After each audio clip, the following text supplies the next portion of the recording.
बाबा जी और हुजूर जी की प्यारी सात संगत जी, राधा स्वामी जी संगत जी, आज 18 मई 2026 के सवाल जवाब लेकर आए हैं, जो कि आज बाबा जी ने संगत को बहुत हंसाया और बाबा जी ने मौज कर दी संगत जी। अगर बाबा जी और हुजूर जी से सच्चा प्यार करते हो तो प्लीज चैनल को सब्सक्राइब कर लीजिए और कमेंट बॉक्स में एक प्यारा सा राधा स्वामी जी जरूर लिख दीजिए। साथ साथ अपने शहर का नाम भी लिख दीजिए, जिससे कि हम जान सके बाबा जी का सत्संग और सवाल जवाब कहाँ से सुने जा रहे हैं। संगत जी आइए चलो सवाल जवाब शुरू करते हैं। पहला सवाल, एक संगत ने सवाल किया, बाबा जी रूहानियत को खुले तरीके से समझाइए। रूहानियत का मतलब क्या होता है? हमें इसके बारे में कुछ पता नहीं है। बाबा जी ने जवाब दिया, बेटा रूह का सफर ही रूहानियत कहलाता है। नास्तिक भी मानते हैं कि सृष्टि एक ऊर्जा से बनी है।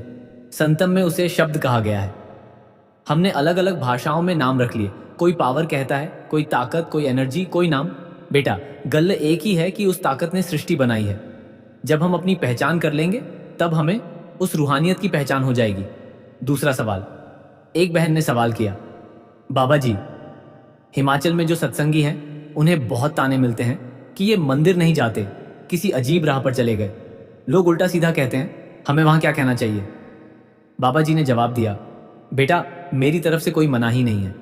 मैं खुद गुरुद्वारे जाता हूँ, मंदिर जाता हूँ, चर्च जाता हूँ। शुरुआत वहीं से होगी। मकसद ये है कि हमें समझना चाहिए कि मन का मतलब क्या है, मंदिर का मतलब क्या है, गुरुद्वारा का मतलब क्या है। हम वहां जाकर कुछ सीखने की कोशिश करें, उस ताकत से जुड़ने की कोशिश करें। अगर हम केवल कार्रवाई करके आ जाएं और सोचें कि रूहानियत बाहर से इकट्ठी हो जाएगी, तो यह शुरुआत तो बाहर से है, लेकिन असली सच्चे पातशाह हमारे अंदर हैं। हमें अंदर ही उस मालिक से जुड़ना पड़ेगा। तीसरा सवाल, एक बीबी ने सवाल किया, बाबा जी जब मैं भजन सिमरन पर बैठती हूं तो 5 नाम उल्टे सीधे बोले जाते हैं। अगर उनमें ध्यान लग जाए तो कोई नुकसान तो नहीं होगा? बाबा जी ने जवाब दिया, बेटा ऐसी कोई गल्ला नहीं है। जो 5 नाम दिए हैं ताकत उनमें नहीं है, ताकत तो देने वाले में है। फिर बाबा जी ने राजा और साधु की कहानी सुनाई। साधु ने राजा की मदद की, लेकिन जब साधु ने कहा कि राजा को गिरफ्तार करो तो किसी ने नहीं किया। पर जैसे ही राजा ने कहा कि साधु को पकड़ो, सिपाहियों ने पकड़ लिया। बेटा जो गद्दी पर बैठा है उसी के फरमान से काम होता है। असली ताकत धुन में है, शब्द में है। शब्द ही कर्म की रेख कटाए, शब्द ही शब्द से जाय मिलाए। चौथा सवाल, एक बहन ने सवाल किया, बाबा जी जैसे जैसे हमारी रूहानी तरक्की हो क्या हमें किसी से कहना चाहिए? बाबा जी ने जवाब दिया, बेटा उससे तो हमें हंकार हो जाएगा। सब कहेंगे वाह वाह और हमारा भांडा मुझ जाएगा। सारी कमाई चली जाएगी। जहां कदर हो वहां गल होती है। हमें इसे हजम करने की कोशिश करनी है, इसकी डोनरी नहीं वटानी। जितना हजम करेंगे उतना मालक और ताकत देगा। पांचवां सवाल, एक लड़के ने सवाल किया, बाबा जी मेरा इस ईयर टीयर प्रॉब्लम है जिसकी वजह से मुझसे सिमरन पर नहीं बैठा जाता। मुझे क्या करना चाहिए? बाबा जी ने जवाब दिया, बेटा मकसद एक ही है, एक आसन पर एक जगह बैठना ताकि मन को स्थिर कर सकें। चलते पानी में अपनी शक्ल नहीं देख सकते। फिर बाबा जी ने गिलास हिलाकर दिखाया। जैसे यह गिलास रुक गया है लेकिन अंदर पानी चल रहा है। पहले शरीर रुकेगा, फिर मन रुकेगा, फिर ध्यान लगेगा और सूरत चढ़ेगी। तंथिर मंथिर, जब तक सिमरन नहीं करेंगे तब तक मालक से नहीं जुड़ सकते। छठा सवाल, एक लड़की ने सवाल किया, बाबा जी चलिए सोलन चलते हैं, वहां आपकी संगत बहुत इंतजार कर रही है, आपको याद कर रही है। बाबा जी ने जवाब दिया मुस्कुराकर, बेटा फिर सोलन जाकर क्या करेंगे? तू तो यहां आई हुई है। अगर मैं सोलन चला गया और तू यहां है तो फिर वहां कौन होगा? फिर बाबा जी ने एक सांग सुनाई, जहां भी जाऊं पीछे चले आते हो। यह सुनकर सारा पंडाल हंस पड़ा। सातवां सवाल, एक फौजी ने सवाल किया, बाबा जी नामदान के बाद मैं सिमरन करता था, शब्द सुनता था, बहुत बढ़िया होता था, लेकिन अब न सिमरन हो पाता है न शब्द सुनाई देता है, कृपा कर दीजिए। बाबा जी ने जवाब दिया, बेटा हमें हमें सिमरन अपने लिए, अपनी लॉर्ड के लिए करना है। आगे वीर ने कहा कि ड्यूटी है, टाइम नहीं मिलता। तो बाबा जी ने कहा, बाबा जयमल सिंह जी भी फौजी थे, ड्यूटी करते हुए उन्होंने भजन सिमरन किया। वे हमारे लिए मिसाल हैं। अगर वे कर सकते हैं कल समय इन्हें, तो हम भी कर सकते हैं। और रसोई में वेज और नॉन वेज एक साथ बनता है, तो कोशिश करो, उनसे विनती करो कि हमें अलग वेज बना दिया करें। वे सपोर्ट करेंगे। जहां बच सको बचो, वरना बोझ खुद ही चकना पड़ेगा। आठवां सवाल, एक लड़की ने सवाल किया, बाबा जी नॉर्थ इंडिया में लड़कियों और लड़कों के साथ बहुत भेदभाव किया जाता है। बाबा जी ने जवाब दिया, बेटा अब तो सरकार ने इक्वालिटी का कानून बना दिया है। अब बीबियां और भाई एक बराबर हैं। लड़कियां हो तो लड़कों से भी आगे निकल जाएंगी। अब तो जोरू के गुलाम हो गए हैं। आने वाला टाइम तुम्हारा ही है, अब तो बीबियां ही राज करेंगी। यह सुनकर सारी संगत ठाके लगाकर हंस पड़ी। 9वां सवाल। एक लड़की ने सवाल किया, पिंड से आई। बाबा जी, हमारे पिंड में मान्यता है कि मंदिरों में कुड़ियां अलाउड नहीं है। देवता ये नहीं मानते कि लड़कियां मंदिर में हों। बाबा जी ने जवाब दिया, बेटा परमारथ में कुछ भी गलत नहीं है। यह तो पंडित भाइयों ने मिलकर दायरा छोटा कर दिया है। पहले साउथ में भी ऐसा ही था कि लड़कों को अंदर नहीं जाने देते थे। अब काफी कुछ बदल गया है। हो सकता है आने वाले टाइम में यह भी बदल जाए, क्योंकि हिमाचल में गूढ़ पिंड है, वहां बहनों को प्रवेश नहीं दिया जाता, सेवा का मौका नहीं दिया जाता। 10वां सवाल। एक लड़के ने सवाल किया, बाबा जी, मैंने किताब में पढ़ा है कि परमारथ के लिए जवानी नहीं होनी चाहिए। बाबा जी ने मुस्कुराकर कहा, तूने कौन सी किताब में पढ़ लिया? और फिर बोले, बेटा मैं तो हजे भी जवान हूं, कहीं तू मुझे सीधा बुढ़ा तो नहीं कर रहा? यह सुनकर संगत हंस पड़ी। फिर बोले, जवानी में थोड़ी शरारतें कर लिया करो, तभियो सीखोगे। ऐसा कर, तू ब्याह कर ले। लड़का बोला, जैसा आपका हुक्म। बाबा जी बोले, मैंने जिससे कहा कि ब्याह कर लो उसने कर लिया और सब फंस गए। बच्चा कोई नहीं। सारी संगत फिर हंस पड़ी। 11वां सवाल। एक बंदे ने सवाल किया, बाबा जी, जब हम किसी का भला करते हैं तो उसमें हमारा भला क्यों नहीं होता? लोग हमारे खिलाफ हो जाते हैं। बाबा जी ने जवाब दिया, बेटा तुम अपने वल्लों सही कर्म करो, उनके कर्म उनके साथ, तुम्हारे कर्म तुम्हारे साथ। हर एक को अपने कर्मों का हिसाब खुद देना है। फिर उसी बंदे ने कहा, जब आप बाहर जाते हैं बड़ी खिंच पड़ती है, मन उदास हो जाता है। आप बाहर ना जाया करो, हमारे पास रहो। बाबा जी बोले, अगर मैं इधर बैठा रहूं तो तू भजन सिमरन ज्यादा करेगा? उसने कहा, हाँ बाबा जी। बाबा जी बोले, रहने दे तू, फिर एक दिन तू कहेगा कि अब दर्शन कर लिए, अब भजन सिमरन की क्या लौट है। संगत फिर हंस पड़ी। 12वां सवाल। एक बंदे ने सवाल किया, बाबा जी, जैसे आपके बाहर दर्शन होते हैं, क्या अंदर भी दर्शन होंगे? बाबा जी ने जवाब दिया, बेटा उसका न कोई रंग है न कोई रूप है, वह निरंकार है। वाणी की तुक है, आदि निरंजन, प्रभु निरंकारा, सब में व्रत है, आप निरारा। वह सभी में व्रत रहा है, हमारे अंदर भी है। यह बाहर का रूप तो समझाने के लिए धारण किया गया है, ताकि हम उदाहरण से समझें और अंदर के स्वरूप से जुड़ सकें। शब्द गुरु, सूरत, धुन, चेला। असली शब्द है और असली सूरत है। गुरु का शरीर और चेले का शरीर दोनों शमशान घाट तक हैं। इसलिए हमें अंदर जुड़ना है और अंदर शब्द से प्रीत पानी है। 13वां सवाल।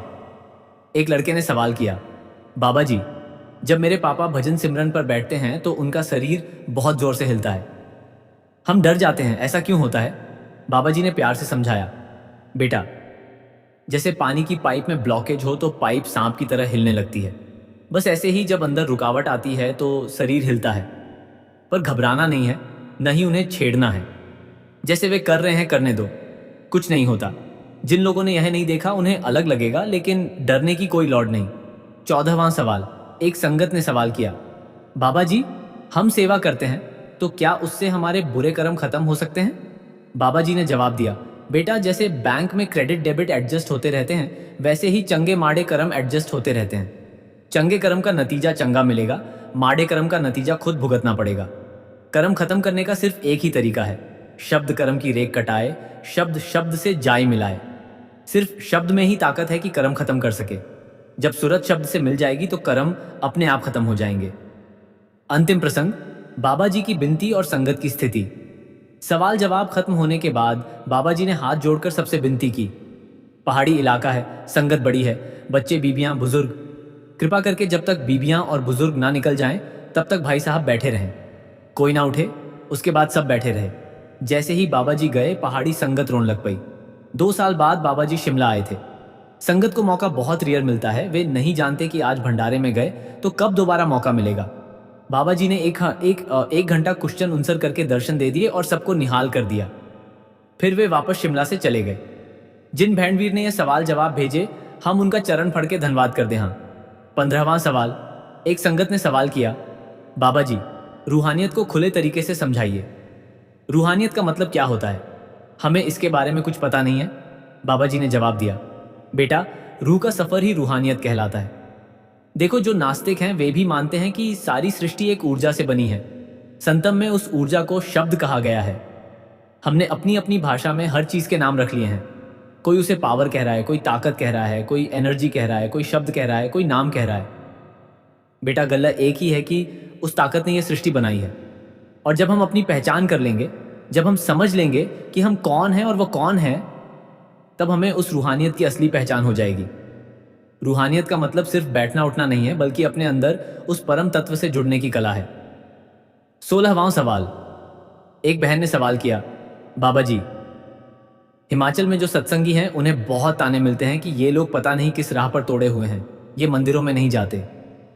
लोग उन्हें उल्टा सीधा कहते हैं और बाबा जी, आपको भी कुछ लोग उल्टा सीधा कहते हैं। हमें वहां जाकर क्या कहना चाहिए, कैसे जवाब देना चाहिए?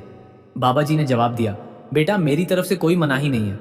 तू ये समझ ले, मैं तो खुद गुरुद्वारे जाता हूँ, मंदिर जाता हूँ, चर्च जाता हूँ, क्योंकि बेटा शुरुआत तो वहीं से होगी। मकसद ये है कि हमें ये समझना चाहिए कि मन का मतलब क्या है, मंदिर का मतलब क्या है, गुरु का द्वारा यानी गुरुद्वारा क्या है। हम वहां जाकर कुछ सीखने की कोशिश करें, उस ताकत से जुड़ने की कोशिश करें। पर बेटा ये मत सोचना कि हम वहां कार्रवाई पाकर आ जाएंगे और फिर हमने रूहानियत इकट्ठी कर ली। रूहानियत उस चीज का नाम नहीं है। शुरुआत बाहर से जरूर होती है, लेकिन असली सच्चे पातशाह हमारे अंदर हैं। वह मालिक हमारे भीतर ही रहता है। इसलिए बेटा हमें बाहर जाने के साथ साथ ये भी समझना होगा कि अंदर ही उस मालिक से जुड़ना पड़ेगा। किसी को कुछ मत कहो, उनकी बातों का बुरा मत मानो, धीरे धीरे वे खुद समझ जाएंगे। 17वां सवाल।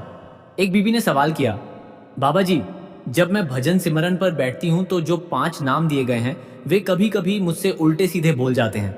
मेरा मन घबरा जाता है। अगर इन नामों में ध्यान लग जाए तो क्या इनसे कोई नुकसान तो नहीं होगा बाबा जी? बाबा जी ने जवाब दिया, बेटा ऐसी कोई गल्ला नहीं है, तू बिल्कुल घबरा मत। देख, जो 5 नाम दिए गए हैं, ताकत उन नामों में नहीं है, ताकत तो उसमें है जो उन नामों को देने वाला है। समझ में आया? नाम तो एक माध्यम है, एक जरिया है। बाबा जी अक्सर एक कहानी सुनाया करते हैं। एक राजा था और एक साधु था। साधु ने राजा की बहुत मदद की। एक दिन राजा मुश्किल में था और साधु ने उसकी हेल्प कर दी। फिर समय आया कि दरबार में साधु ने कहा कि इस राजा को गिरफ्तार कर लो, पर किसी सिपाही ने हाथ नहीं हिलाया, किसी ने उसकी बात नहीं मानी। लेकिन जैसे ही राजा ने कहा कि इस साधु को पकड़ लो, सारे सिपाही झपट पड़े और उन्होंने साधु को पकड़ लिया। बेटा इसका मतलब यह है कि जो उस गद्दी पर बैठा है, जिसके पास असली ताकत है, उसी के फरमान से काम होता है। हमें उस ताकत से जुड़ना है। ये शब्द, ये नाम, इनकी वैल्यू सिर्फ इतनी है कि इनके जरिए हम अपना ध्यान एकाग्र कर सकें। लेकिन असली ताकत धुन में है, शब्द में है। बाबा जी हमेशा कहते हैं, शब्द कर्म की रेख कटाए, शब्द ही शब्द से जाए मिलाए। तो नाम ठीक से बोलो या उल्टे सीधे, तेरी नीयत पक्की हो, बस यही काफी है। 18वां सवाल। एक बहन ने सवाल किया, बाबा जी, जैसे जैसे हमारी रूहानी तरक्की होती है, क्या हमें इसके बारे में किसी से बात करनी चाहिए? क्या अपने उन्नति के अनुभव दूसरों को बताने चाहिए? बाबा जी ने बड़े प्यार से समझाया, बेटा उससे क्या होगा, हमें उससे तो सिर्फ अहंकार हो जाएगा, अहंकार आ जाएगा। सब लोग हमें कहेंगे, वाह वाह बहुत अच्छा, तुम्हारी तो सूरत ही चढ़ रही है। और बेटा जैसे ही भांडे में शराब भरी हो और उसमें एक छोटा सा छेद हो जाए तो सारी शराब धीरे धीरे बाहर निकल जाती है। ठीक उसी तरह हमारा भांडा जो मन है, अगर वह मुद गया तो सारी कमाई जितनी भी हमने मेहनत से इकट्ठी की थी सब चली जाएगी। इसलिए बेटा जहां कदर हो वहां बात करो, नहीं तो चुप रहना ही अच्छा है। हमें इसे हजम करने की कोशिश करनी है, इसे पचाने की। और जितना हम इसे हजम करेंगे उतना ही मालिक हमें और ज्यादा ताकत देगा। इसकी डोनरी नहीं वटानी है, यानी इसका ढिंढोरा पीटना मत। चुपचाप अपना काम करो, मालिक खुद तुम्हारी तरक्की का इंतजाम करेगा। 19वां सवाल। एक लड़के ने सवाल किया, बाबा जी, मेरा OCL टीयर का प्रॉब्लम है, घुटने में चोट है जिसकी वजह से मुझसे सिमरन पर देर तक नहीं बैठा जाता। बहुत दर्द होता है और मन भटकता है, मैं क्या करूं? मुझे बहुत टेंशन होती है। बाबा जी ने धैर्य के साथ जवाब दिया, बेटा मकसद सिर्फ एक ही है कि हम एक आसन पर, एक जगह पर बैठना चाहते हैं ताकि हम अपने मन को सिमरन के जरिए स्थिर कर सकें। पर अगर शरीर की वजह से नहीं बैठा जा रहा तो जबरदस्ती मत करो। देख, बाबा जी ने वहां एक गिलास पानी रखा हुआ था। उन्होंने गिलास को हिलाकर दिखाया, बोले, जैसे ये गिलास अब रुक गया है, लेकिन अंदर का पानी अभी भी हिल रहा है, चल रहा है। ठीक इसी तरह जब हमारा शरीर स्थिर होता है तब भी हमारा मन अंदर से हिलता रहता है। पहले शरीर रुकेगा, फिर जब शरीर रुकेगा तो धीरे धीरे मन भी रुकेगा और फिर ध्यान लगेगा, सूरज चढ़ेगी। पर बेटा अगर शरीर चोट की वजह से नहीं रुक पा रहा तो तू किसी और आरामदायक मुद्रा में बैठ, लेट करके भी सिमरन कर सकता है। तन थिर और मन थिर, ये बहुत जरूरी है। लेकिन शरीर को दर्द मत दे। मालिक तेरी नीयत देखता है, तेरी कोशिश देखता है। जब तक हम सिमरन नहीं करेंगे तब तक हम मालिक से नहीं जुड़ सकते। तो कोई ना कोई तरीका निकालो, बस सिमरन मत छोड़ो। 20वां सवाल। एक लड़की ने बड़ी मासूमियत से सवाल किया। बाबा जी चलिए ना, सोलन चलते हैं। वहां आपकी संगत बहुत इंतजार कर रही है, बहुत याद कर रही है, आपकी वेट कर रही है। बाबा जी प्लीज चलिए ना। बाबा जी ने प्यार भरी मुस्कान के साथ जवाब दिया। बेटा, अच्छा, फिर सोलन जाकर क्या करेंगे? तू तो यहाँ आई हुई है और मैं सोलन चला गया तो फिर यहाँ कौन होगा? फिर तू कहेगी कि बाबा जी कहाँ गए? सुन, एक सांग सुनी है? कहते हैं जहां भी जाऊं पीछे पीछे चले आते हो। ये सुनते ही पूरा पंडाल हंसी से गूंज उठा। फिर बाबा जी ने कहा, बेटा जो संगत सच्चे दिल से बुलाती है वह यहाँ भी है, वहां भी है। मैं तो हर जगह हूं। तू बस अपना भजन सिमरन कर और जहां भी मिलना है मिल जाऊंगा। ये मत सोच कि बाहर दिखने वाली शक्ल ही सब कुछ है। असली दर्शन तो अंदर होता है, और वह दर्शन सोलन में भी है और यहाँ शिमला में भी है। 21वां सवाल। एक फौजी ने गंभीरता से सवाल किया। बाबा जी, नामदान के बाद मैं बहुत अच्छे से सिमरन करता था, शब्द भी बहुत सुनाई देता था, बहुत अच्छा चल रहा था। लेकिन अब न तो सिमरन हो पाता है, न शब्द सुनाई देता है। बाबा जी मेरी बहुत इच्छा है, पर ड्यूटी की वजह से टाइम नहीं मिल पाता, मन भी नहीं लगता। कृपा कर दीजिए, मुझे बताइए कि क्या करूं। बाबा जी ने बहुत गहरी बात कही। बेटा, सिमरन हमें अपने लिए करना है, अपनी लौट के लिए करना है। देख, ये कोई बाहरी चीज नहीं है कि किसी को दिखाना है। फौजी ने फिर कहा, ड्यूटी बहुत होती है, टाइम ही नहीं मिलता बाबा जी। तो बाबा जी बोले, बेटा, बाबा जयमल सिंह जी जो हमारे महाराज थे वे भी फौजी थे। वे अपनी ड्यूटी करते हुए, फौज में रहते हुए भी भजन सिमरन करते थे। उन्होंने कभी ड्यूटी को बहाना नहीं बनाया। वे हमारे लिए उदाहरण हैं। अगर वे कर सकते थे तो बेटा हम भी कर सकते हैं। थोड़ा टाइम निकालो, सुबह जल्दी उठो या रात को सोने से पहले। बस 5 मिनट भी करो, पर नियम से करो। और हाँ, खाने की बात, फौज की रसोई में एक साथ वेज और नॉन वेज बनता है।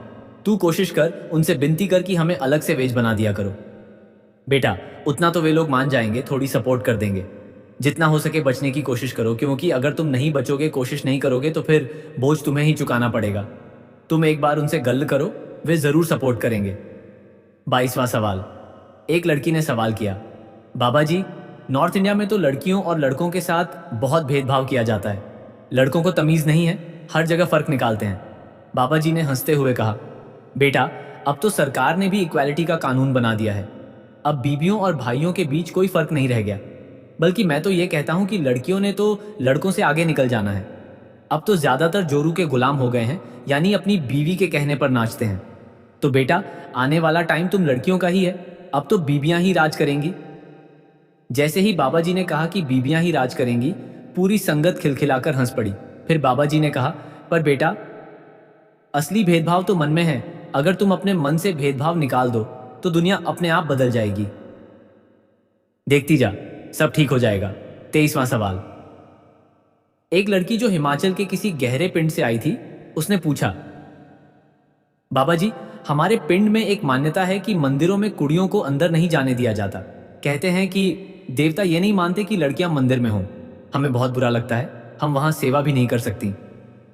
बाबा जी, ये सही है क्या? बाबा जी ने बहुत गंभीरता से जवाब दिया, बेटा, परमार्थ के रास्ते में कुछ भी गलत नहीं है। ये जो तुम कह रही हो, ये तो वहां के पंडित भाइयों ने मिलकर अपना एक छोटा सा दायरा बना लिया है कि बीबियां मंदिर में अलाउड नहीं है। ये सिर्फ नॉर्थ की बात नहीं है बेटा, पहले साउथ इंडिया में भी ऐसा ही था कि लड़कों को मंदिर में जाने की इजाजत नहीं थी, सिर्फ लड़कियां जा सकती थीं। धीरे धीरे समय बदला और अब काफी जगहों पर सब कुछ बदल गया है। हो सकता है कि आने वाले टाइम में यह भी बदल जाए, क्योंकि हिमाचल के बहुत गुड़ यानी गहरे पिंडों में आज भी पुराने कल्चर चल रहे हैं। पर बेटा, देवता किसी को मना नहीं करते। देवता तो सबको बराबर देखता है। मनुष्यों ने यह भेदभाव खड़ा किया है। तू दिल में अपनी श्रद्धा रख, कभी मौका मिले तो जरूर मंदिर जा और वहां सेवा कर। अगर कोई रोके तो उनसे प्यार से बात कर। देख, धीरे धीरे यह चीज भी बदल जाएगी। तू बस अपने अंदर के मालिक को पहचान। 24वां सवाल। एक लड़के ने बड़ी शरारत के साथ सवाल किया, बाबा जी, मैंने एक किताब में पढ़ा है कि परमार्थ के लिए जवानी नहीं होनी चाहिए, बूढ़ा होना चाहिए ताकि मन शांत रहे। यह सही है या नहीं? बाबा जी ने मुस्कुराते हुए कहा, अरे बेटा, तूने कौन सी किताब में पढ़ लिया यार? जब बाबा जी ने यह पूछा तो पूरी संगत खिलखिलाकर हंस पड़ी। फिर बाबा जी बोले, देख बेटा, मैं तो अभी भी जवान हूं। कहीं तू मुझे सीधा बूढ़ा तो नहीं कर रहा कि मैं परमार्थ में आ गया तो मैं बूढ़ा हो गया? यह सुनते ही संगत और भी जोर से हंसने लगी। फिर बाबा जी ने प्यार से समझाया, बेटा, जवानी में थोड़ी बहुत शरारतें कर लिया करो, तभी तो सीखोगे। परमार्थ के लिए उम्र नहीं, सच्ची लगन चाहिए। ऐसा कर, तू पहले ब्याह कर ले। फिर उसी लड़के ने कहा, जैसा आपका हुक्म बाबा जी। तो बाबा जी बोले, मैंने तो जिससे भी कहा कि ब्याह कर लो उसने कर लिया और सब फंस गए। बच्चा कोई नहीं, यानी जीवन के सारे अनुभव लो पर सिमरन कभी मत छोड़ो। संगत फिर से हंसी से गूंज उठी। 25वां सवाल। एक बंदे ने बड़ी गंभीरता से सवाल किया, बाबा जी, जब हम किसी का भला करते हैं, उसकी मदद करते हैं, अच्छा करने की कोशिश करते हैं, तो उसमें हमारा भला क्यों नहीं होता, बल्कि कई बार तो लोग हमारा ही बुरा कर देते हैं, हमारे खिलाफ हो जाते हैं। ऐसा क्यों होता है? हमें दुख क्यों मिलता है? बाबा जी ने बड़े धैर्य से जवाब दिया, बेटा, तुम अपनी तरफ से सही कर्म करो। उनके कर्म उनके साथ हैं, तुम्हारे कर्म तुम्हारे साथ हैं। ये मत देखो कि दूसरा क्या कर रहा है, तुम बस अपने कर्म देखो। हर इंसान को अपने कर्मों का हिसाब खुद देना है। ये कोई बैंक नहीं है कि जमा निकाल लो। जो तूने बोया है वही तू काटेगा। अगर तू सिर्फ भला करने का कर्म कर रहा है तो उसका फल तुझे जरूर मिलेगा, देर से सही पर मिलेगा। और जो तेरे साथ बुरा कर रहा है उसका हिसाब उसके साथ है। तू परेशान मत हो, बस करता जा और आगे बढ़ता जा। मालिक सब देख रहा है। 26वां सवाल। उसी बंदे ने फिर सवाल किया, बाबा जी, जब आप बाहर जाते हैं ना तो बहुत ज़्यादा खिंच पड़ती है, मन बहुत उदास हो जाता है, रोना आता है। बाबा जी, आप बाहर ना जाया करो, हमारे पास ही रहो, हमें दर्शन देते रहो, हम आपको बहुत याद करते हैं। बाबा जी ने हंसते हुए और प्यार से जवाब दिया, बेटा, अगर मैं यहाँ हमेशा बैठा रहूं तो क्या तू भजन सिमरन ज्यादा करेगा? उस बंदे ने तुरंत कहा, हाँ बाबा जी, जी हाँ। तो बाबा जी बोले, रहने दे तू, एक दिन तू यही कहेगा कि मैंने तो अब दर्शन कर लिए, बस हो गया, अब भजन सिमरन की क्या जरूरत है। फिर तू कहेगा, करूंगा करूंगा बाबा जी। और बाबा जी ने कहा, रहने दे तू। यह सुनकर सारी संगत खिलखिला उठी। फिर बाबा जी ने गंभीर होकर कहा, बेटा, दर्शन तो एक प्रेरणा है, एक बूस्ट है, लेकिन असली काम तो सिमरन है। बिना सिमरन के सिर्फ दर्शन से कुछ नहीं होता। तो मैं चाहे यहां रहूं या बाहर जाऊं, तू अपना सिमरन कभी मत छोड़ना। 27वां सवाल। एक बंदे ने बहुत गहरा सवाल पूछा, बाबा जी, जैसे आपके बाहरी दर्शन होते हैं, वैसे क्या कभी अंदर भी दर्शन हो सकते हैं? क्या हम उस परमात्मा को अपने अंदर देख सकते हैं? बाबा जी ने बहुत गंभीर होकर जवाब दिया, बेटा, यह कैसी गल्ल कर रहे हो? देख, उसका न कोई रंग है, न कोई रूप है, वह निरंकार है, एक बाणी की तुक है, आदि निरंजन, प्रभु निरंकारा, सब में व्रतय, आप निरारा। यानी वह सबके भीतर विराजमान है, लेकिन वह स्वयं निराला है, अलग है। वह हमारे अंदर भी है, बाहर भी है, सब जगह है। पर बेटा, वह जल्दी किसी को नहीं मिलता। ये जो बाहर का रूप है, जो शबाह का स्वरूप है, यह तो सिर्फ समझाने के लिए धारण किया गया है, ताकि हम इस उदाहरण के जरिए समझें और उस अंदरले स्वरूप से जुड़ सकें। शब्द गुरु, सूरत धुन चेला, असली शब्द है और असली सूरत है। यह शरीर चाहे गुरु का हो या चेले का, अंत में शमशान घाट तक ही है। इसलिए बेटा, असली जुड़ाव अंदर होता है। हमें अंदर शब्द के साथ प्रीत पानी है, वहीं से असली दर्शन होता है। बाहर की शक्ल तो एक दरवाजा है, उस दरवाजे को पार करो तो अंदर असली मंजिल मिलेगी। 28वां सवाल। एक लड़के ने बड़ी बेचैनी से पूछा, बाबा जी, मेरे पापा जब भजन सिमरन पर बैठते हैं तो उनका शरीर बहुत जोर जोर से हिलने लगता है। हम घर में डर जाते हैं, हमें लगता है कि कहीं उन्हें कुछ हो न जाए। कृपा करके बताइए, ऐसा क्यों होता है? क्या ये ठीक है? बाबा जी ने बहुत प्यार और धैर्य से समझाया, बेटा, तू बिल्कुल घबरा मत। समझ, जैसे हम पानी की पाइप को सीधे पानी की मुख्य लाइन से जोड़ते हैं, तो जहां पाइप में कोई ब्लॉकेज होता है, कोई रुकावट होती है, वहां पाइप सांप की तरह जोर जोर से हिलने लगती है। ठीक उसी तरह जब हमारे अंदर की नाड़ियों या चक्रों में कोई रुकावट आती है तो शरीर अपने आप हिलने लगता है। यह एक साफ होने की प्रक्रिया है। बेटा, हमें घबराना नहीं चाहिए, न ही उन्हें रोकना या छेड़ना चाहिए। जैसे वे भजन सिमरन कर रहे हैं, करने दो, इससे कुछ भी नुकसान नहीं होता, बल्कि ये अच्छा है, ये बता रहा है कि अंदर की सफाई हो रही है। तुम अपने पापा से कहना कि वह डरे नहीं, बस अपने गुरु का ध्यान रखें। और तुम भी डरो मत।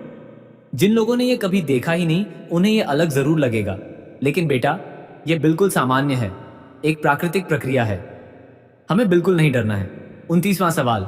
एक संगत ने बड़े विश्वास से सवाल किया, बाबा जी, हम सेवा करते हैं, बहुत मेहनत करते हैं, धन लगाते हैं, समय लगाते हैं। क्या इस सेवा से हमारे वे बुरे कर्म जो हमने पिछले जन्मों या इस जन्म में किए हैं, क्या वे खत्म हो सकते हैं? बाबा जी ने बहुत साफ और गहरा जवाब दिया, बेटा, मैंने पिछले दिनों भी समझाया था और आज फिर समझाता हूं। जैसे हमारे बैंक के अकाउंट में हम क्रेडिट और डेबिट करते रहते हैं, तो वह एडजस्ट होता रहता है। हम पैसे जमा करते हैं ना और निकालते हैं। ठीक उसी तरह हमारे कर्म भी एडजस्ट होते रहते हैं। अच्छे कर्म करोगे तो उनका नतीजा अच्छा मिलेगा, बुरे कर्म करोगे तो उनका नतीजा तुम्हें भुगतना ही पड़ेगा, फिर चाहे वह इस जन्म में हो या आने वाले जन्म में। लेकिन बेटा, कर्मों को पूरी तरह खत्म करने का सिर्फ एक ही तरीका है, और वह है शब्द। शब्द ही एक ऐसी ताकत है जो कर्मों की रेख को काट सकता है। यही मूल मंत्र है, शब्द कर्म की रेख कटाए, शब्द ही शब्द से जाय मिलाए। सेवा बहुत अच्छी है, सेवा से मन साफ होता है, हृदय विशाल होता है, लेकिन कर्मों का पूर्ण नाश केवल शब्द के जरिए, उस धुन के जरिए, सिमरन के जरिए ही होता है। जब हमारी सूरत शब्द से मिल जाएगी तो फिर कर्म अपने आप खत्म हो जाएंगे। बिना शब्द के कर्म नहीं कटते। इसलिए सेवा के साथ साथ सिमरन और शब्द पर ध्यान देना बहुत जरूरी है। 30वां सवाल। एक बीबी ने आंखों में आंसू लेकर पूछा, बाबा जी, 2 साल बाद आप शिमला आए हैं। हम पहाड़ी लोगों के लिए आपके दर्शन बहुत कम मिलते हैं। जब आप जाते हैं तो हमारा दिल टूट जाता है, रोना आ जाता है। बाबा जी, आप हमें कभी अकेला मत छोड़ना। बाबा जी ने बड़ी करुणा से कहा, बेटा, मैं हूं ही तुम्हारे साथ। यह शरीर कहीं भी चला जाए, लेकिन शब्द हमेशा तुम्हारे अंदर है। जब तुम सिमरन करते हो तब मैं तुम्हारे साथ हूं। ये जो तुम रो रहे हो, यह प्रेम है, ये अच्छा है, लेकिन यह भी समझो कि असली मिलन तो अंदर है। हमने यहाँ 1 घंटे से ज्यादा समय सवाल जवाब में बिताया, दर्शन दिए, सबको निहाल किया। अब जाना है तो दूसरी संगत भी हमारा इंतजार कर रही है।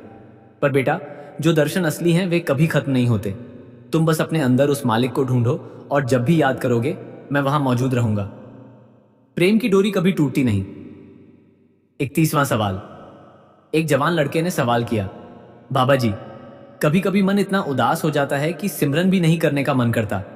लगता है अब क्या ही फायदा, मैं बहुत कोशिश करता हूं फिर भी मन भागता रहता है। बाबा जी ने समझाया, बेटा, मन का काम ही भागना है। मन चंचल है, उसे रोकना ही साधना है। जब उदासी आए तो उसे भागने मत दो। बैठो, आंखें बंद करो और नाम का जाप करो। भले ही 5 मिनट करो, लेकिन पक्के इरादे से करो। और हाँ, उदासी को अपने ऊपर हावी मत होने दो। उदासी आए तो समझो कि मालिक तुम्हारी परीक्षा ले रहा है। जो परीक्षा में पास होता है उसे ही मालिक की करीबी मिलती है। तो घबराओ मत, बस करते रहो।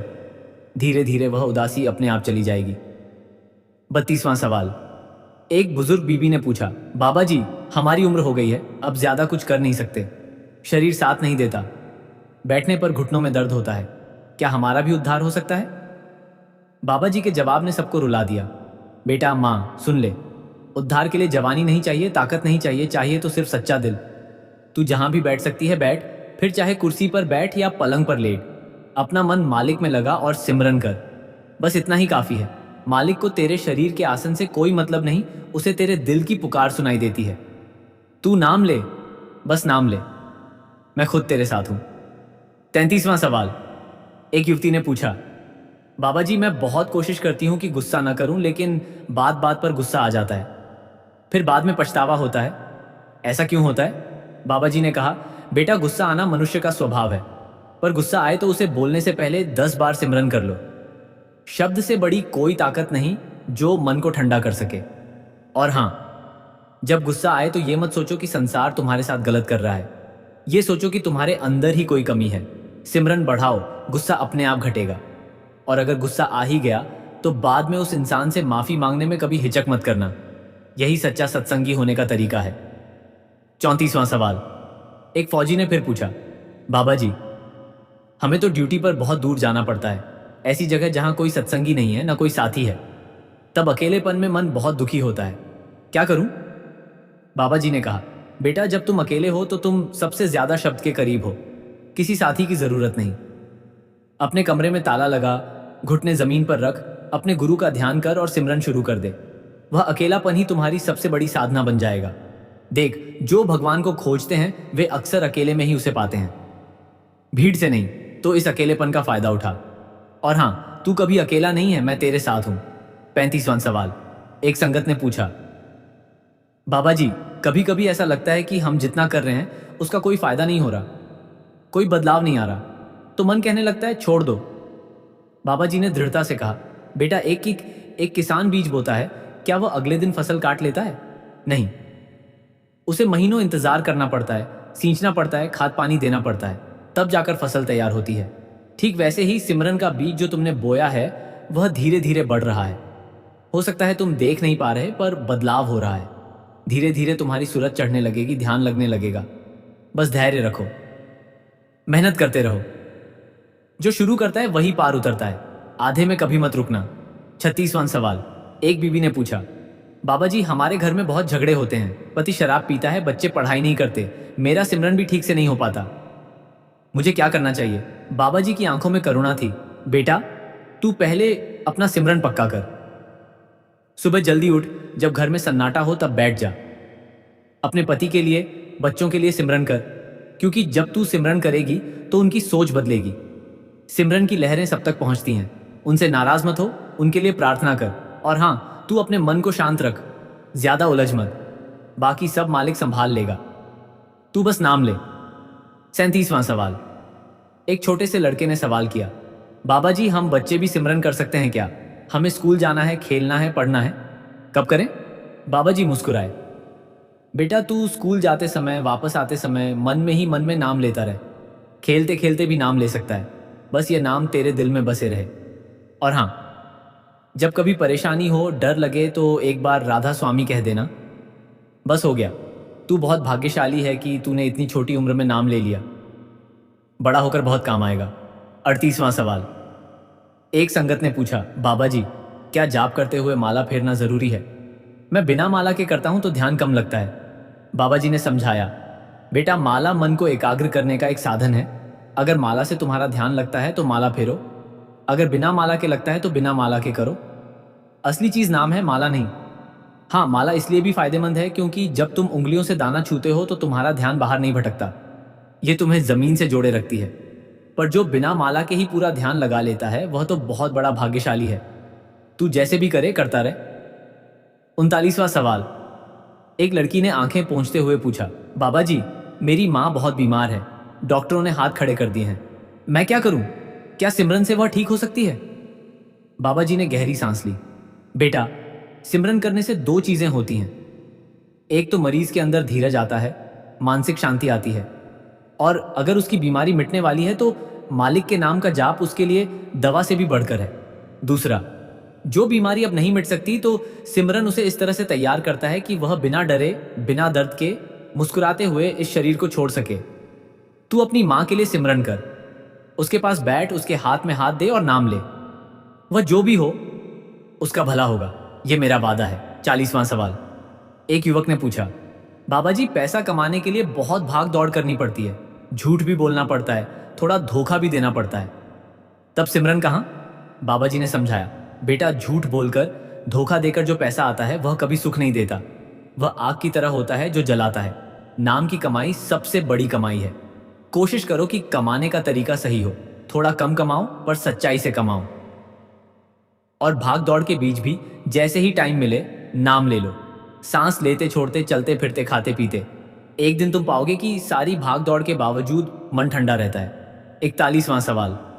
एक बीबी ने पूछा, बाबा जी मेरी बहू मुझसे बहुत बात नहीं करती, घर में तनाव रहता है, मैं बहुत सिमरन करती हूँ फिर भी मेरा मन शांत नहीं होता। बाबा जी ने कहा, बेटा तू सिमरन बहू के लिए कर, खुद के लिए मत कर। तू अपने मन में कहे, हे मालिक मेरी बहू को सुख दे, उसका भला कर। जब तू दूसरे के लिए करेगी तो अपने आप शांत हो जाएगी। और हाँ, उसके साथ प्यार से बात करने की कोशिश कर। एक दिन एक समय ऐसा आएगा कि वह तुम्हारे पास आकर बैठ जाएगी। थोड़ा धैर्य रख। रिश्ते बनने में भी समय लगता है, ठीक जैसे सिमरन रंग जमने में समय लगता है। 42वां सवाल। एक संगत ने पूछा, बाबा जी हम देखते हैं कि कुछ लोगों को सिमरन में बहुत रस आता है, उनका मन लगता है और हमें नहीं आता, हमारा मन बार बार भटकता है, हम क्या करें? बाबा जी ने कहा, बेटा जिसे रस आता है वह कई जन्मों से सिमरन कर रहा है, तू अपनी तुलना किसी से मत कर। अपने बच्चे को देख, वह चलना सीखता है तो पहले गिरता है, उठता है, फिर गिरता है, फिर उठता है, धीरे धीरे चलने लगता है, फिर दौड़ने लगता है। तू भी अभी चलना सीख रहा है, मन भटके तो वापस ले आ, 1000 बार भटके 1000 बार ले आ, इसी को अभ्यास कहते हैं। एक दिन तेरा भी रस आएगा और फिर यह भटकन बंद हो जाएगी, बस हिम्मत मत हार। 43वां सवाल। एक बुजुर्ग पुरुष ने पूछा, बाबा जी हमारे गांव में अब सत्संग कम हो गए हैं, पहले अक्सर होते थे, तो हम कैसे जुड़े रहें? बाबा जी ने कहा, बेटा सत्संग का मतलब सिर्फ बैठक नहीं है, तुम लोग मिलकर किसी एक घर पर बैठ सकते हो, जो याद हो वह सुनाओ, सिमरन करो, भजन गाओ, बस 2 घंटे, इससे बहुत रौनक आ जाएगी। और हाँ, अगर कोई बाबा जी के प्रवचनों की रिकॉर्डिंग लगा दे तो भी ठीक है, लेकिन असली सत्संग तो तब है जब तुम सब एक दूसरे के साथ मिलकर नाम लो, प्रेम बांटो। यही सच्चा सत्संग है। घर का आंगन ही मंदिर बन सकता है। 44वां सवाल। एक युवती ने पूछा, बाबा जी सोशल मीडिया पर बहुत समय चला जाता है, उससे सिमरन पर असर पड़ता है, क्या हमें सोशल मीडिया छोड़ देना चाहिए? बाबा जी ने समझाया, बेटा सोशल मीडिया को छोड़ने की ज़रूरत नहीं, उसे सीमित करने की ज़रूरत है। तय करो कि दिन में सिर्फ आधा घंटा या 1 घंटा ही देखना है, उससे ज़्यादा नहीं। और देखते वक्त भी कोशिश करो कि ऐसी चीज़ें देखो जो तुम्हारे मन को शांति दें, उत्तेजना नहीं। और सबसे ज़रूरी बात, जितना टाइम सोशल मीडिया को देते हो उससे 2 गुना टाइम नाम को दो। फिर देखना धीरे धीरे वह चीज़ें खुद ही कम हो जाएंगी जिनसे मन अशांत होता है। 45वां सवाल। एक संगत ने पूछा, बाबा जी हम कैसे जानें कि हमारी रूहानी तरक्की हो रही है, कोई निशानी? बाबा जी ने बताया, बेटा तरक्की के ये लक्षण हैं। पहला, तुम्हारा मन पहले से ज्यादा शांत रहने लगेगा। दूसरा, दूसरों के दुख में तुम्हें दुख होगा, सुख में सुख। तीसरा, छोटी छोटी बातों पर गुस्सा नहीं आएगा। चौथा, किसी से कोई शिकायत नहीं रहेगी। पांचवा, तुम बिना कहे ही समझ जाओगे कि सब कुछ मालिक की मर्जी से होता है, इसलिए घबराओगे नहीं। ये है निशानियां। पर बेटा तरक्की के पीछे मत भागो, बस सिमरन करते जाओ, तरक्की अपने आप आ जाएगी, उसे बुलाना नहीं पड़ता। 46वां सवाल।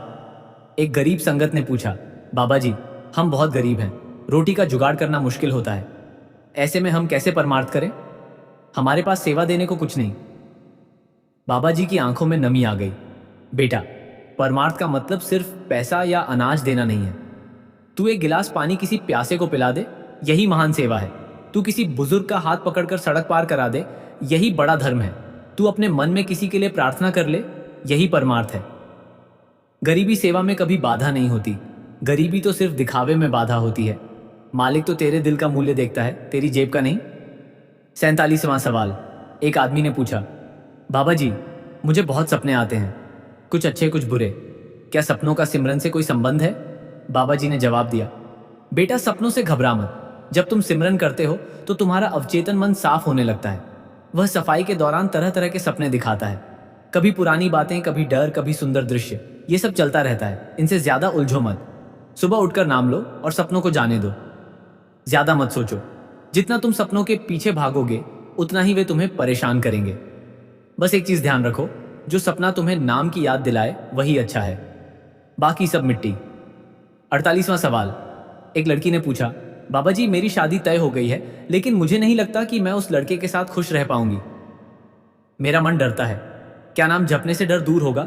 बाबा जी ने प्यार से कहा, बेटा शादी से पहले हर लड़की के मन में डर होता है, यह स्वाभाविक है। तू रोज सिमरन कर और उस लड़के के लिए भी सिमरन कर कि वह अच्छा इंसान बने, समझदार बने, तेरा साथी बने। नाम जपने से तेरे मन का डर धीरे धीरे कम होगा और शादी के बाद कोई भी मुश्किल आए तो नाम ही तेरी ताकत होगा। ये मत सोच कि ये सब तेरे बस में है, ये सब उस मालिक के हाथ है। तू बस नाम ले और जो होगा सब अच्छे के लिए होगा। 49वां सवाल। एक बहन ने पूछा, बाबा जी मेरा मानना है कि सत्संगी होकर भी कई लोग बहुत गलत काम करते हैं, झूठ बोलते हैं, धोखा देते हैं। मुझे बहुत गुस्सा आता है, मैं क्या करूं? बाबा जी ने गंभीरता से कहा, बेटा सत्संगी बनने का मतलब परफेक्ट होना नहीं है।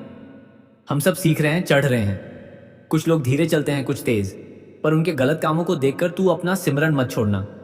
और हाँ, किसी को जज करना हमारा काम नहीं है। उनके कर्म उनके साथ, तुम्हारे कर्म तुम्हारे साथ। तू बस इतना कर कि जो तेरे सामने गलत कर रहा है उसे प्यार से समझा दे। अगर वह नहीं माने तो रहने दे, पर अपने मन में उसके लिए प्रार्थना कर, गुस्सा न कर। गुस्सा करके तुम भी अपना सिमरन खराब कर लोगे। 50वां सवाल अंतिम। आखिर में एक वृद्धा ने हाथ जोड़कर कहा, बाबा जी हम आपसे विनती करते हैं कि जब तक हमारी संगत के बुजुर्ग और बीबियां बाहर ना निकल जाएं, तब तक आप कोई ना कोई सत्संग यहाँ रखिएगा। हम बहुत दूर से आते हैं और आपको 2 साल बाद देखा है, अब फिर न जाने कब दर्शन होंगे।